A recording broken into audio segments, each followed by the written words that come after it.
Russian command has stepped up the deployment of so-called suicide squads in attempts to infiltrate Pokrovsk and reach its outskirts. With Ukrainian defenses on heightened alert, about 80% of these groups are destroyed before they even get close, according to RFU News. Many of those sent forward are deceived migrants and forcibly mobilized separatists, treated by Moscow as expendable cannon fodder.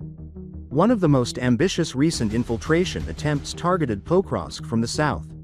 Using Pischchain as a staging point, Russian commanders organized 3 tactical groups of around 50 men each. Their assignment was to slip into the city, spread panic, and force Ukrainian forces to withdraw, a tactic Russia has tried in other settlements along the front. The infiltration route stretched over 2 weeks, 4 days to reach Pischchain's industrial zone, and another 10 creeping slowly toward Pokrovsk's southern neighborhoods. Advancing only about 600 meters per day to avoid detection, the units relied on drones to drop supplies and provide updates. Despite camouflage gear, preloaded route trackers, and careful planning, Ukrainian aerial reconnaissance spotted them. Geolocated footage confirms that out of the original 150 infiltrators, roughly 120 were eliminated before reaching their targets. The rest were cornered inside the city, where some surrendered while others were killed in close combat. The outcome was catastrophic for Russia. Nearly 4/5 of the force was lost just to reach Pokrovsk, not counting those later captured or killed. Ukrainian troops not only held their ground but also captured dozens of enemy fighters.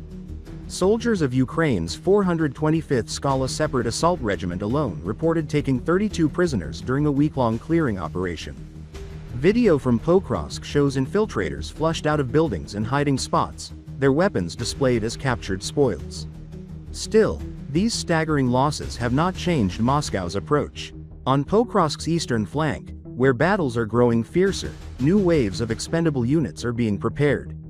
A full brigade is being filled with Central Asian migrants and so-called DPR volunteers, men forcibly mobilized from occupied Donetsk. Poorly trained and often unwilling, these troops are being pushed toward the eastern approaches of Pokrovsk in hopes of breaking Ukrainian defenses through sheer attrition.